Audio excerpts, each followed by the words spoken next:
So my mom is someone that I admire very much, and she's worked really hard her entire life to basically raise 5 kids. She's taken a lot of odd jobs to like make ends meet. Among those jobs include cleaning, taking care of kids, running errands for people, and just like in general being kind of like a housekeeper.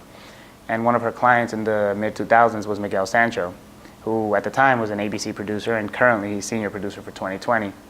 And as I was going through my career, I had no idea, how I was going to land on my feet. But my mom asked him if he'd be willing to like meet with me and talk with me and see if he could maybe help me land a job. And as I was getting ready to transition from school into the professional world, he would always call me and ask me to pass by his office, and we'd meet and we'd talk, and I'd tell him what I was looking to do. So he introduced me to Danielle Rossen, who was running What Would You Do at the time. This was in 2013.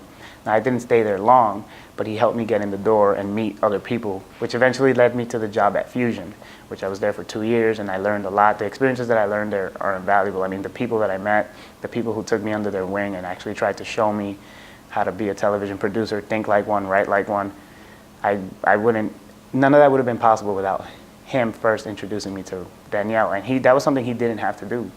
He honestly didn't have to do it. He put himself on the line out there and vouched for me. He didn't know anything about me on a professional level. He didn't know if I was competent, and he didn't know if I was lazy. He didn't know what I was like. All he did was had a conversation with me on a personal level, and he'd met me a handful of times. But from that, I guess I made an impression where he felt like he could vouch for me and he could recommend me for a position.